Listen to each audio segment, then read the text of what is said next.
So our next area is coefficient of standard deviation. Standard deviation ആണ് കഴിഞ്ഞ ക്ലാസ്സിൽ കണ്ടത്. Now we are going to discuss about coefficient of standard deviation. As we have already seen, coefficient are the relative measure of standard deviation. Standard deviation അങ്ങനെ absolute മെഷറുകളുടെ relative മെഷേഴ്സിനെയാണ് നമ്മൾ coefficient എന്ന് പറയാറ്. നമ്മൾ ഓൾറെഡി ഡിസ്കസ്ഡ് ആണ്. So coefficient of standard deviation is equal to standard deviation divided by arithmetic mean. Okay, standard deviation divided by arithmetic mean ആണ് coefficient of standard deviation. And variation എന്ന് പറയുന്ന coefficient of variation, variance and variance and standard deviations are related അല്ലെ. Standard deviation സ്ക്വയറിനെയാണ് നമ്മൾ എന്ത് പറയുന്നത്, variance എന്ന് പറയുന്നത്. v is equal to sd square ആണ്. Okay, so coefficient of variation എന്തായിരിക്കും? Coefficient of variation is equal to standard deviation by mean into 100. Okay, അപ്പോൾ ഇത് സിമ്പിൾ ഇക്വേഷൻസ് ആയതുകൊണ്ട് തന്നെ നമ്മൾ ഇതിന്റെ പ്രോബ്ലം ചെയ്യുന്നില്ല, നിങ്ങൾ വർക്ക്ഔട്ട് ചെയ്ത് നോക്കിയാൽ മതി. Now we are moving on to our next portion and our last area, that is measure of skewness. നമുക്ക് രണ്ട് മെഷറുകളെ കൂടെ പഠിച്ചിട്ടുണ്ടെങ്കിൽ ഈ ഒരു ചാപ്റ്റർ കംപ്ലീറ്റ് ആവും. That is measure of skewness and kurtosis. അപ്പോൾ രണ്ട് ഏരിയയും കൂടെ ഉണ്ട്. ഓക്കെ, അപ്പോൾ first one is measure of skewness. അപ്പോൾ സ്ക്യൂനെസ് എന്താണെന്ന് നിങ്ങൾക്ക് ഞാൻ ഇതിനു മുന്നേ ജസ്റ്റ് ഒന്ന് നിങ്ങളെ പരിചയപ്പെടുത്തിയിട്ടുണ്ടായിരുന്നു. ചെരിവിനെയാണ് നമ്മൾ എന്ത് പറയുന്നത്, സ്ക്യൂനെസ് എന്ന് പറയുന്നത്. Lack of symmetry is called skewness. Symmetry എന്ന് പറഞ്ഞാൽ എന്താണ്? നമ്മളൊരു നോർമൽ ഡിസ്ട്രിബ്യൂഷൻ വരയ്ക്കുകയാണെങ്കിൽ normal distribution curve will B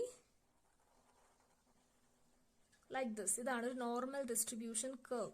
that is this distribution is symmetrical. Symmetrical എന്ന് പറഞ്ഞാൽ നമ്മൾ നടുവേ ഇങ്ങനെ മുറിച്ചിട്ടുണ്ടെങ്കിൽ രണ്ട് ഈക്വൽ പാർട്സ് നമുക്ക് കിട്ടും. അതിനെയാണ് നമ്മൾ സിമെട്രി എന്ന് പറയുന്നത്. അപ്പം ഹ്യൂമൻ ബീങ്സ് ആർ സിമെട്രിക്കൽ എന്ന് നമുക്ക് പറയാം അല്ലെ. നമ്മളെ രണ്ടായി മുറിച്ചിട്ടുണ്ടെങ്കിൽ നമുക്ക് രണ്ട് ഈക്വൽ പോർഷൻ നമുക്ക് കിട്ടും.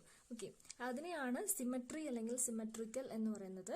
രണ്ട് ഈക്വൽ പോർഷൻസ് നമുക്ക് കിട്ടുകയാണ് നമ്മൾ സിമെട്രിക്കൽ എന്ന് പറയും. ഓക്കെ, അപ്പം ഇവിടെ ഈ ഡിസ്ട്രിബ്യൂഷൻ എന്ന് പറയുന്നത് normal distribution is always symmetrical. Okay, and നമ്മളിപ്പോൾ പഠിക്കാൻ പോകുന്നത് അസിമെട്രിക്കൽ ആയിട്ടുള്ള ഡിസ്ട്രിബ്യൂഷനെ പറ്റിയിട്ടാണ്. അതിനെയാണ് നമ്മൾ സ്ക്യൂനെസ് എന്ന് പറയുന്നത്. ഒന്നെങ്കിൽ ഇങ്ങോട്ട് ചെരിഞ്ഞിരിക്കും അല്ലെങ്കിൽ to this side.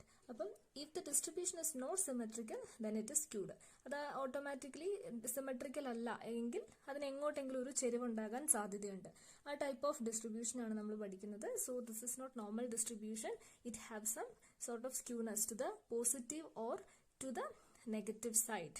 Okay, first category is positively skewed distribution. Positively skewed നമ്മൾ പറഞ്ഞില്ലേ, if the frequency curve has longer tails to the right then the distribution is positively skewed. നമ്മൾ നോർമൽ ഡിസ്ട്രിബ്യൂഷൻ കർവ് വരയ്ക്കുകയാണ്.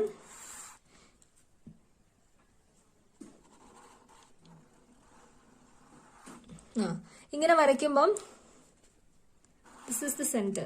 Okay, ഇത് symmetric ആണോ? അല്ല, കാരണം ഇവിടെ portion കുറവാണ്. ഇവിടെ നമ്മുടെ ടെയിൽ ഇങ്ങനെ വാല് ഇങ്ങനെ നീണ്ടു കിടക്കുന്നുണ്ട്. That is mentioned here. That is longer tail to the right.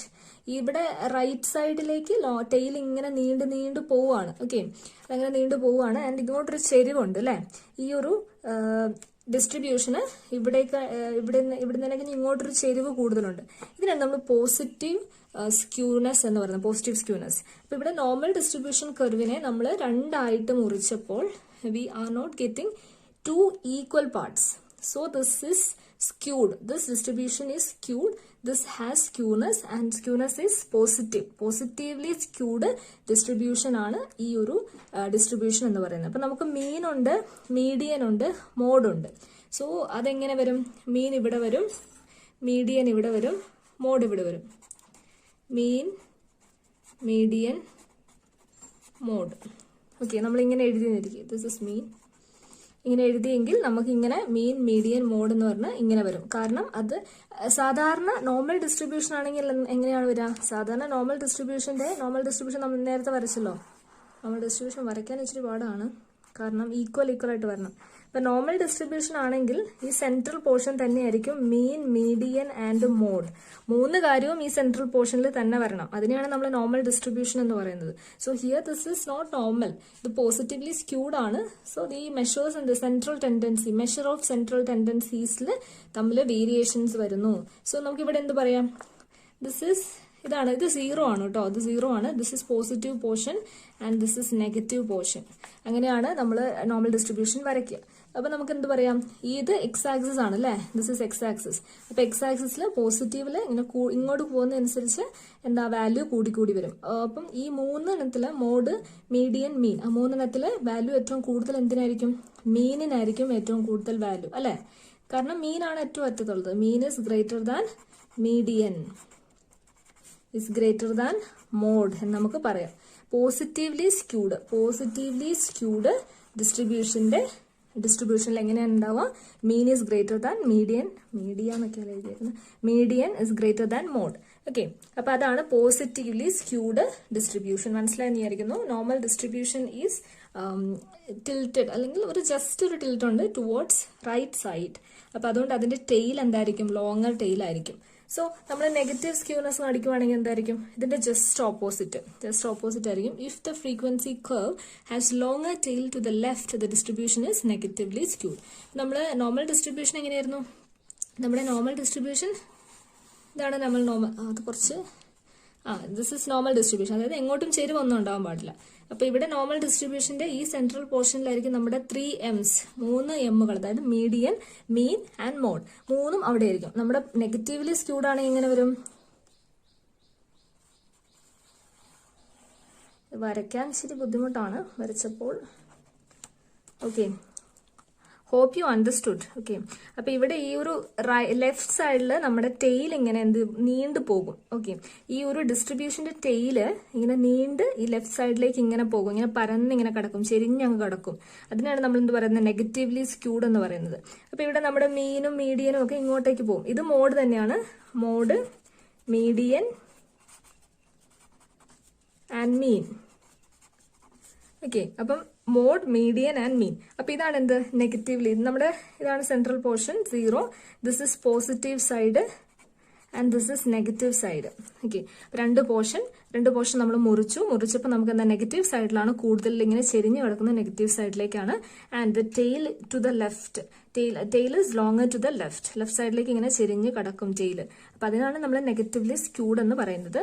And here median is mean is less than, median is less than mode. Okay, mode ആയിരിക്കും ഏറ്റവും വലുത്. കാരണം എന്തുകൊണ്ടാണ്, ഇവിടെ നെഗറ്റീവ് ആണ്. അപ്പൊ നെഗറ്റീവിലേക്ക് ഈ സൈഡിലേക്ക് പോകും തോറും എന്താ, വാല്യൂ കുറഞ്ഞാണ് വരുന്നത് അല്ലെ. നെഗറ്റീവ് ആക്സിസിന്റെ ഒരു പ്രത്യേകത അതാണ്. Negative 5 is lesser than -2. അത് നിങ്ങൾക്ക് അറിയാമെന്നായിരിക്കുന്നു. അതുകൊണ്ട് ഇവിടെ എന്താ, മീൻ ഏറ്റവും ചെറുതായിരിക്കും. അപ്പൊ ഈ 2 കാര്യം നിങ്ങൾ ഓർത്ത് വെക്കുക. നെഗറ്റീവ്ലി സ്ക്യൂഡ് ആണെങ്കിൽ മീൻ ഏറ്റവും ചെറുത്, പോസിറ്റീവ്ലി സ്ക്യൂഡ് ആണെങ്കിൽ മീൻ ഏറ്റവും വലുത്. അപ്പൊ ഇതാണ് 2 ടൈപ്പ് ഓഫ് സ്ക്യൂനെസ്. അപ്പൊ ഇത് ഓർത്ത് വെക്കുക കേട്ടോ. സോ നമ്മൾ സ്ക്യൂനെസ് എന്താണെന്ന് കണ്ടു. ഇനി നമുക്ക് അതിന്റെ സ്ക്യൂനെസിന്റെ മെഷർ ആണ് പഠിക്കാനുള്ളത്. Measurement of skewness. നമ്മൾ മെഷർ ഓഫ് സ്റ്റാൻഡേർഡ് ഡീവിയേഷൻ ഒക്കെ പഠിച്ചു. അതേപോലെ മെഷർ ഓഫ് സ്ക്യൂനെസ് ആണ് പഠിക്കാനുള്ളത്. First one is Karl Pearson coefficient of skewness. Karl Pearson and Bowley's, രണ്ട് നെയിംസ് ഉള്ള 2 പേരുടെ കോഎഫിഷ്യന്റുകളാണ് നമുക്ക് പഠിക്കാനുള്ളത്. സോ കാൾ പിയേഴ്സനെ ഒക്കെ നിങ്ങൾക്ക് അറിയായിരിക്കും അല്ലെ. കാൾ പിയേഴ്സിനെ കുറിച്ചൊക്കെ കേട്ടിട്ടുണ്ടാവും. He's A famous scientist. അത് ഒരുപാട് കാര്യങ്ങൾ കണ്ടുപിടിച്ചിട്ട്, ടി ടെസ്റ്റ് അങ്ങനത്തെ കാര്യങ്ങളൊക്കെ ഉണ്ട്. പിന്നെ ഓക്കെ, അപ്പൊ അതിൽ coefficient of skewness is equal to mean minus mode by standard deviation. അപ്പം ഇൻ കേസ് ഇപ്പം എന്താ, നമുക്ക് മോഡ് തന്നിട്ടില്ല എന്ന് വിചാരിക്കുക. മോഡ് തരാത്ത സിറ്റുവേഷനിൽ നമ്മൾ എന്ത് ചെയ്യും, സ്ക്യൂനെസ് കണ്ടുപിടിക്കാൻ വേണ്ടി 3 into mean minus median by standard deviation എന്നെടുക്കും. ഓക്കെ, അപ്പൊ മോഡ് തരാത്ത ഒരു സിറ്റുവേഷൻ, മോഡ് കണ്ടുപിടിക്കാൻ നമുക്ക് ഒരു ഫോർമുലയും കൂടി ഉണ്ടായിരുന്നു. ഒരു എംപെരിക്കൽ ഫോർമുല എന്ന് പറഞ്ഞ് നമ്മൾ പഠിച്ചിരുന്നു അല്ലെ. എംപെരിക്കൽ ഫോർമുല എന്തായിരുന്നു? എംപെരിക്കൽ ഫോർമുല 3 മീഡിയൻ മൈനസ് 2 മീൻ. 3 median minus 2 mean ആയിരുന്നു നമ്മുടെ empirical formula, and that is used to find the mode when mode is ill-defined or mode cannot be find. Mode കണ്ടുപിടിക്കാൻ ബുദ്ധിമുട്ടുള്ള സിറ്റുവേഷനിൽ നമ്മൾ, അല്ലെങ്കിൽ മോഡ് കണ്ടുപിടിക്കാൻ പറ്റാത്ത സിറ്റുവേഷനിലാണ് നമ്മൾ എംപെരിക്കൽ ഫോർമുല യൂസ് ചെയ്യുന്നത്. 3 median minus 2 mean. ഓക്കെ, അപ്പോൾ Bowley's coefficient of skewness is related with quartiles. ക്വാർട്ടൈലുമായിട്ട് ബന്ധപ്പെട്ടാണ്. ഇവിടെ നമ്മുടെ കാൾ പിയേഴ്സന്റെ കോഎഫിഷ്യന്റ് എങ്ങനെയാണ്? Karl Pearson coefficient is related with central tendency, that is mean, median, മോഡൊക്കെ യൂസ് ചെയ്തിട്ടുള്ളതാണ്. But Bowley's coefficient of skewness എന്താണ്? ക്വാർട്ടൈലുമായിട്ട് ബന്ധപ്പെട്ടാണ്. നമ്മൾ ക്വാർട്ടൈൽസ് പഠിച്ചതാണ്. അപ്പം നമുക്ക് എത്ര ക്വാർട്ടൈൽസ് ഉണ്ട്? 4 ക്വാർട്ടൈൽസ് ഉണ്ട് എന്നൊക്കെ പഠിച്ചു. അപ്പൊ ക്വാർട്ടൈലുമായിട്ട് ബന്ധപ്പെട്ടതാണ് ബൗളിന്റെ coefficient of skewness. Q3 plus Q1 minus 2 median divided by Q3 minus Q1. അപ്പൊ അതാണ് coefficient of skewness by Bowley's coefficient of skewness. Okay, അപ്പം ഇത് രണ്ടും ക്ലിയർ ആയെന്ന് വിചാരിക്കുന്നു. സിമ്പിൾ ഇക്വേഷൻസ് ആണ്. നമ്മൾ ഇതുവരെ പഠിച്ച ഇക്വേഷനെ കഴിഞ്ഞൊക്കെ എന്തായാലും ഇറ്റ്സ് പ്രിറ്റി സിമ്പിൾ. ഓക്കെ, അപ്പം നമുക്കൊരു ക്വസ്റ്റ്യൻ നോക്കാം. ക്വസ്റ്റ്യൻ എന്താണ്? Calculate Karl Pearson coefficient of skewness and quartile coefficient of skewness. 2 രീതിയിലും കോഎഫിഷ്യന്റ് കണ്ടുപിടിക്കാനാണ് പറഞ്ഞിരിക്കുന്നത്. ആൻഡ് മീൻ തന്നിട്ടുണ്ട്, മീഡിയൻ തന്നിട്ടുണ്ട്, standard deviation, third quartile and first quartile എല്ലാം തന്നിട്ടുണ്ട്. എന്തേ തന്നിട്ടില്ലാത്ത? മോഡ് തന്നിട്ടില്ല. So we can find this mode very easily by using this empirical formula. അല്ലെ, മോഡ് തരാത്ത സിറ്റുവേഷനിൽ നമുക്ക് എംപെരിക്കൽ ഫോർമുല വെച്ചിട്ട് മോഡ് കണ്ടുപിടിക്കാം. നമ്മുടെ കാൾ പിയേഴ്സൺ കോഎഫിഷ്യന്റ് എന്തായിരുന്നു? കാൾ പിയേഴ്സന്റെ കോഎഫിഷ്യന്റിലുള്ള സ്ക്യൂനെസ് കണ്ടുപിടിക്കാൻ മീൻ മൈനസ് മോഡ് ആയിരുന്നു. Mean minus mode by standard deviation ആയിരുന്നു. ഓക്കെ, അപ്പൊ ഇത് കണ്ടുപിടിക്കുമ്പോൾ നമുക്ക് എന്ത് വേണം? മോഡ് വേണം. മോഡിന് നമ്മൾ എന്ത് ചെയ്യാൻ പോവാണ്? നമ്മുടെ എംപെരിക്കൽ ഫോർമുല വെച്ചിട്ട് നമ്മൾ എന്ത് കണ്ടുപിടിക്കാൻ പോവാണ്? മോഡ് കണ്ടുപിടിക്കാൻ പോവാണ്. So mode is equal to 3 into median എത്രയാണ്? മീഡിയൻ നമുക്ക് തന്നിട്ടുണ്ട്. 3 into median is 201 minus 2 mean ആണ്. 2 ഇൻറ്റു മീൻ എത്രയാ? 256.5. മീഡിയൻ 201ഉം 256.5ഉം. അപ്പൊ മോഡ് നമുക്ക് കിട്ടി. ഇതിന്റെ വാല്യൂ നമുക്ക് എത്ര കിട്ടും? 90 എന്ന് കിട്ടും കേട്ടോ. ഇതിന്റെ വാല്യൂ നമുക്ക് 90. 3 ഇൻറ്റു 201 മൈനസ് 2 ഇൻറ്റു 256.5. നമുക്ക് എത്ര കിട്ടും? 90 എന്ന് നമുക്ക് കിട്ടും. സോ മോഡ് നമുക്ക് കിട്ടി. ഇനി നമുക്ക് എന്താ കണ്ടുപിടിക്കാൻ പറ്റും? ഇസ് ഈക്വൽ ടു മീൻ എത്രയാണ്? 256.5 minus mode 90 divided by standard deviation is 215.4 is equal to 0.773. ഇതാണ് നമ്മുടെ എന്ത് value? Karl Pearson's coefficient of skewness. ഇനി നമുക്ക് എന്താ കണ്ടുപിടിക്കേണ്ടത്? നമുക്ക് ക്വാർട്ടൈൽ കോഎഫിഷ്യന്റ് കണ്ടുപിടിക്കണം. അതിന്റെ ഇക്വേഷൻ എന്താണ്? അതിന്റെ ഇക്വേഷൻ ഒക്കെ മേലെ ഉണ്ട് കേട്ടോ.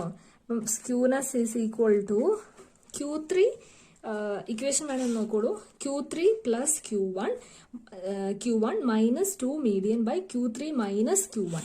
ഓക്കെ, സോ Q3 എത്രയാണ് ഇവിടെ?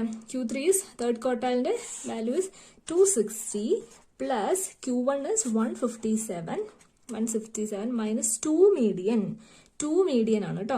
സോ 2 മീഡിയൻ ഞാൻ ഇവിടെ 2 എന്ന് എഴുതുന്നു. 2 ഇൻറ്റു മീഡിയൻ എത്രയാണ്? മീഡിയൻ നമുക്കറിയാം 201 ആണ്. 201 by Q3 minus Q1. Okay, and this will give you an answer, final answer 0.145. This is final answer. അപ്പം നിങ്ങൾ സോൾവ് ചെയ്ത് നോക്കുക. ആദ്യം 2 ഇൻറ്റു 201 ചെയ്യുക. ദെൻ അത് 157 അതിൽ നിന്ന് മൈനസ് ചെയ്തതിന് ശേഷം add 260 then divided by the answer of this value. Okay, that will give an answer 0.145. അപ്പം അതാണ് നിങ്ങളുടെ ബൗളീസ് കോഎഫിഷ്യന്റ് ഓഫ് സ്ക്യൂനെസ്. അപ്പം ഇത് ഒരു സിമ്പിൾ ഏരിയ ആണ്. അത്രയ്ക്ക് എന്താണ് ഡെപ്ത് ആയിട്ട് പഠിക്കേണ്ട ഒരു ഏരിയ ഒന്നും അല്ല. എന്നാൽ പോലും നമ്മുടെ ആ ഒരു സിലബസിൽ പറഞ്ഞിട്ടുള്ളത് കൊണ്ട് നമുക്കത് നോക്കാണ്ടിരിക്കാൻ പറ്റില്ല. അപ്പം ഓക്കെ, അപ്പം നിങ്ങൾ ഓർത്ത് വെക്കേണ്ട ഒരു ഫോർമുലയാണ് ഇത്, എംപെരിക്കൽ ഫോർമുല. ഈ ഫോർമുല നിങ്ങൾക്ക് പല സ്ഥലത്ത് യൂസ് ചെയ്യേണ്ടതായിട്ട് വരും. അപ്പം ക്വസ്റ്റ്യൻ ടെസ്റ്റ് ചെയ്ത് ചോദിക്കുന്ന സിറ്റുവേഷനിലെല്ലാം എംപെരിക്കൽ ഫോർമുല അപ്ലൈ ചെയ്യേണ്ടതായിട്ട് വരും. മോഡ് ഡയറക്റ്റ് ആയിട്ട് തന്നിട്ടുണ്ടാകില്ല. ഓക്കെ, അടുത്ത ഒരു ഏരിയ ആണ് കൂട്ടോസിസ്. അപ്പൊ നമ്മൾ പറഞ്ഞു നമുക്ക് സ്ക്യൂനെസ് പഠിക്കാനുണ്ടെന്ന് പറഞ്ഞു. അതിനുശേഷം നമുക്ക് പഠിക്കേണ്ട ഒരു ഏരിയ ആണ് kurtosis. That's also related with this normal distribution. അതിന്റെ ഷേപ്പുമായിട്ട് ബന്ധപ്പെട്ട് തന്നെയാണ് കൂട്ടോസിസ് എന്ന് പറയുന്നത്. And kurtosis means Kurtosis measure the degree of pickedness of a variable's probability distribution. ഇവിടെ എന്താ മെഷർ ചെയ്യുന്നത്? പിക്കഡ്നെസ് ആണ് മെഷർ ചെയ്യുന്നത്. നമ്മൾ സ്ക്യൂനെസ്സിൽ എന്തായിരുന്നു മെഷർ ചെയ്തത്? ഇറ്റ് മെഷർ ദ സിമെട്രി ആണ്. സിമെട്രി ഓർ അല്ലെങ്കിൽ അതിന്റെ സ്ലാന്റിങ് ഒക്കെ ആയിരുന്നു നമ്മൾ മെഷർ ചെയ്തത്. So kurtosis measure what? This measure the peakedness of the probability distribution. And ഈ പിക്കഡ്നെസ് എന്ന് പറഞ്ഞാൽ എന്താണ്? പീക്ക് ഇല്ലേ, പീക്ക് പോയിന്റ്, അത് നല്ല പീക്ക് മീൻസ് അത് നല്ലോണം സ്ട്രെച്ച് ചെയ്ത് ഇങ്ങനെ പീക്ക് ഇങ്ങനെയാണോ പോകുന്നത്, അതെയോ പീക്ക് വളരെ ഫ്ലാറ്റി ആയിട്ടാണോ പോകുന്നത് എന്നൊക്കെ പഠിക്കുന്നതാണ് എന്ത്? കുട്ടോസിസ് എന്ന് പറയുന്നത്. അതും റിലേറ്റഡ് ടു നോർമൽ ഡിസ്ട്രിബ്യൂഷൻ ആണ്. സോ നമ്മളിവിടെ ഒരു നോർമൽ ഡിസ്ട്രിബ്യൂഷൻ വരയ്ക്കുകയാണ്. ഇതാണ് നമ്മുടെ ഒരു നോർമൽ ഡിസ്ട്രിബ്യൂഷൻ. സാധാരണ നമ്മൾ വരയ്ക്കുന്ന ഒരു നോർമൽ ഡിസ്ട്രിബ്യൂഷൻ എങ്ങനെ ഉണ്ടാവും? ഇങ്ങനെ ഇരിക്കും നോർമൽ ഡിസ്ട്രിബ്യൂഷൻ. അപ്പൊ ഇതിന്റെ സിമെട്രി എന്താണ്? സെയിം ആണ്, രണ്ട് പോർഷനിലും ഈക്വൽ ഉണ്ട്. ഓക്കെ, അപ്പൊ നമ്മുടെ ഒരു കൂടുതൽ കുർട്ടോസിസ് ഉള്ള ഒരു നമ്മൾ നോർമൽ ഡിസ്ട്രിബ്യൂഷൻ വരയ്ക്കുകയാണെങ്കിൽ it will be like this. ഇങ്ങനെയായിരിക്കും ഇരിക്കുക. അതായത് ഈ ഒരു സെൻട്രൽ പോർഷൻ ഇങ്ങനെ പിന്നെ വളരെ പീക്കായിട്ട് ഇരിക്കും. പീക്ക് പോർഷൻ എന്ന് പറയുന്നത് നമുക്ക് ക്ലിയർലി ഡിഫൈൻ ചെയ്ത് എടുക്കാൻ പറ്റും. അത് വളരെ അവിടെ പോയിന്റഡ് ആയിരിക്കും. അതിനെയാണ് പീക്കഡ്നെസ് എന്ന് പറയുന്നത്. So this is leptokurtic. നമ്മൾ ഇങ്ങനെ ഉള്ളതിനെ നമ്മൾ എന്ത് പറയും? ലെപ്റ്റോകുർട്ടിക് എന്ന് പറയും. ലെപ്റ്റോകുർട്ടിക്. ആൻഡ് ഇത് നേരെ ഓപ്പോസിറ്റ്, ഇതിന്റെ ഓപ്പോസിറ്റ് ആയിട്ട് ഇത് വളരെ ഇങ്ങനെ ഫ്ലാറ്റ് ചെയ്താ കിടക്കുന്നെങ്കിൽ, ദിസ് ഇസ് അത് പോയിന്റഡ് അല്ല എങ്കിൽ നമ്മൾ എന്ത് പറയും? Not at all pointed. അങ്ങനെയാണെങ്കിൽ ഇതിങ്ങനെ പോകില്ലേ? ഇങ്ങനെ പോകും. ഇങ്ങനെ കുറച്ചുകൂടി ഇങ്ങോട്ട് വരണം, ചെരിഞ്ഞു പോകും. അപ്പൊ ഇവിടെ എന്താ? നമുക്കൊരു പോയിന്റ് ഐഡന്റിഫൈ ചെയ്യാൻ പറ്റില്ല. അപ്പൊ അത് വളരെ ഫ്ലാറ്റ് ആയിട്ടാണ് കിടക്കുന്നതെങ്കിൽ നമ്മൾ അതിനെന്ത് പറയും? പ്ലാറ്റി കുർട്ടിക് എന്ന് പറയും. Platykurtic. അപ്പൊ you can see the difference അല്ലേ? ഇവിടെ എന്താണ്? ഇവിടെ പീക്ക് പോയിന്റ് ഉണ്ട്. ആൻഡ് അത് നമുക്കൊരു പോയിന്റ് ആയിട്ട് വേണമെങ്കിൽ പോലും നമുക്കത് പറയാൻ പറ്റും. അങ്ങനെ എന്താ അതിനെയാണ് നമ്മൾ എന്ത് പറയുന്നത്? അപ്പൊ അവിടെ കുർട്ടോസിസ് എന്ന് പറയുന്നത് വെരി ഹൈ ആണ് അല്ലെ? ഭയങ്കര കുർട്ടിക്കാന്ന് നമുക്ക് പറയാൻ പറ്റും. കാരണം പിക്കഡ്നെസ് നമുക്ക് അവിടുന്ന് ക്ലിയർലി മനസ്സിലാക്കാൻ സാധിക്കുന്നുണ്ട്. അതേസമയം നമ്മൾ ഈ പ്ലാറ്റി കുർട്ടിക്കിന്റെ നോക്കുകയാണെങ്കിൽ ഇവിടെ കുറേ പോയിന്റുകളുണ്ട് ഒരേപോലെ. ഈ ഒരു ഏരിയ നമ്മൾ എടുക്കുകയാണെങ്കിൽ ഇവിടം തൊട്ട് ഇവിടം വരെ ഇത്രയും പോയിന്റ്സുകൾക്കും സെയിം വാല്യൂ ആണ് വരുന്നത്. നമുക്ക് മെഷർ ചെയ്യാൻ ഡിഫിക്കൽട്ട് ആണ്. സോ ആ ഒരു ഏരിയ മൊത്തമായിട്ടേ നമുക്ക് പറയാൻ പറ്റുള്ളൂ. അതവിടെ സ്കാറ്റർ ചെയ്ത് കിടക്കുകയാണ്. ഒരു clearly it's not at all clearly defined. അതിനെയാണ് നമ്മൾ എന്താ പറയുന്നത്? Platykurtic. ആൻഡ് ഈ മിഡിൽ പോർഷൻ, അതായത് രണ്ടും അല്ലാതെ മിഡിലിന് വരുന്നത് നമ്മൾ എന്ത് പറയും? മീസോ കുർട്ടിക് എന്ന് പറയും. മീസോ കുർട്ടിക്. ഓക്കെ, അപ്പൊ ഇതാണ് 3 രീതിയിലുള്ള കുർട്ടോസിസ് എന്ന് പറയുന്നത്. ഇപ്പം ലെപ്റ്റോകുർട്ടിക് എന്ന് പറഞ്ഞാൽ എന്താണ്? Higher peaks around the mean. അപ്പൊ നമ്മുടെ ലെപ്റ്റോകുർട്ടിക് മാത്രം നമ്മൾ വരയ്ക്കുകയാണെങ്കിൽ ഇത് ഇങ്ങനെ ഇരിക്കും. വളരെ പോയിന്റഡ് ആയിട്ട് ഇങ്ങനെ ഇരിക്കും. ഓക്കെ, ഇവിടെ വളരെ പോയിന്റഡ് ആയിട്ടൊരു ഏരിയ തന്നെ ഇരിക്കും. ഓക്കെ, അപ്പൊ ഇവിടെ എന്താ പറയുന്നത്? Higher peaks around the mean. അപ്പൊ നമ്മുടെ മീൻ ആയിരുന്നു ഇത് അല്ലെ? മീൻ ആയിരുന്നു ഇത്. അപ്പൊ ആ മീൻ ഏരിയയിൽ തന്നെ നമ്മുടെ വാല്യൂസ്, ഡിസ്ട്രിബ്യൂഷൻ വാല്യൂസ് സ്കാറ്റർ ചെയ്ത് കിടക്കും. ആൻഡ് സ്കാറ്റർ ചെയ്തു എന്ന് പറയാൻ പറ്റില്ല, സ്കാറ്റർനെസ് ഇല്ല അവിടെ. അവിടെ മൊത്തം എന്ത് കോൺസെൻട്രേറ്റ് ചെയ്ത് നമ്മുടെ വാല്യൂസ് മുഴുവൻ, നമ്മുടെ ഡിസ്ട്രിബ്യൂഷനിലുള്ള വാല്യൂസ് മുഴുവൻ ആ മീൻ വാല്യൂവിൽ തന്നെ കോൺസെൻട്രേറ്റ് ചെയ്ത് നിൽക്കുവാണെങ്കിൽ we can say it is leptokurtic ആണെന്ന് പറയാം. ആൻഡ് ഇതെന്താണ്? പോസിറ്റീവ് ആണ്. പോസിറ്റീവ് വാല്യൂ ആണ് ലെപ്റ്റോകുർട്ടിക്കിനുള്ളത്. We can say it is positive. ഇത് പോസിറ്റീവ് ആണ്. And also values concentrate on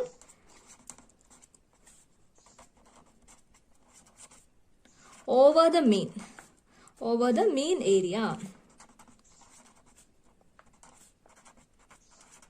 അപ്പൊ നമുക്ക് എന്താ പറയാം? പോസിറ്റീവ് ആണ്. അതേപോലെ തന്നെ it's values concentrated over the mean area. അതായത് മീനിന്റെ ആ ഒരു ഏരിയ തന്നെ ഇങ്ങനെ കോൺസെൻട്രേറ്റ് ചെയ്ത് നിൽക്കും മൊത്തം ഡിസ്ട്രിബ്യൂഷന്റെ വാല്യൂസ്.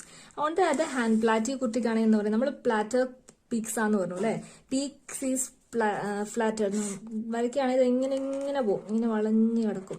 ഓക്കെ, വളരെ ഇങ്ങനെ എന്താ പറയണ്ടേ, ഒട്ടും ഡിഫൈൻഡ് അല്ലാതെ വളരെ ഇങ്ങനെ എന്താ പറയാ, സ്പ്രെഡ് ചെയ്ത് കിടക്കും. സ്കാറ്റർനെസ് അവിടെ വളരെ കൂടുതലാണ്. So we can say it is negative.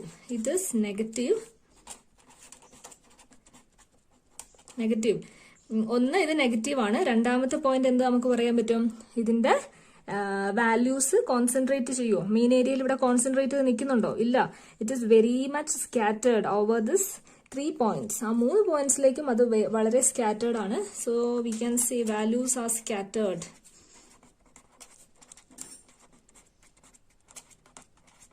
Values R scattered. അപ്പൊ അതാണ് രണ്ട് കുർട്ടോസിസ്. ആൻഡ് മീസോ കുട്ടിക്കും കൂടെ ഓർത്ത് വെക്കുക. ദാറ്റ് ഇസ് നോർമൽ ഡിസ്ട്രിബ്യൂഷൻ ആണ് നമ്മൾ മീസോ കുട്ടിക്ക് എന്ന് പറയുന്നത്. ആൻഡ് ഇത് മെഷർ ചെയ്യുന്നത് ബീറ്റ വെച്ചിട്ടാണ്. ബീറ്റ എന്നൊരു വാല്യൂ വെച്ചിട്ടാണ് നമ്മൾ സാധാരണ ഇത് മെഷർ ചെയ്യുക, beta. And beta equal to 3 ആണെങ്കിൽ നമ്മൾ എന്ത് പറയും? ദാറ്റ് ഇസ് മീസോ കുട്ടിക്കിനാണ് beta equal to 3. And beta greater than 3 ആണെങ്കിൽ നമ്മൾ എന്ത് പറയും? That is lepto. And beta less than 3 ആണെങ്കിൽ ദാറ്റ് ഇസ് പ്ലാറ്റി.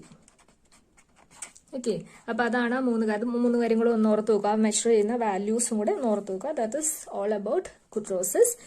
അപ്പൊ നമ്മൾ ആ ഒരു ഏരിയ കഴിഞ്ഞു, ഡിസ്പേർഷന്റെ ആ ഒരു ഏരിയ കഴിഞ്ഞു. കുർട്ടോസിസ് ആണ് ലാസ്റ്റത്തെ പോർഷൻ. അപ്പൊ അതില് ലെപ്റ്റോ കുർട്ടിക്കുണ്ട്, പ്ലാറ്റി കുർട്ടിക്കുണ്ട്, മീസോ കുർട്ടിക്കുണ്ട്. It is the measure. Kurtosis measure the degree of pickedness of a variable probability distribution. Pickedness ആണ് അവിടെ മെഷർ ചെയ്യുന്നത്. സ്ക്യൂനെസ് ആണെങ്കിൽ സിമെട്രി ആണ് മെഷർ ചെയ്യുന്നത്. Okay, thank you.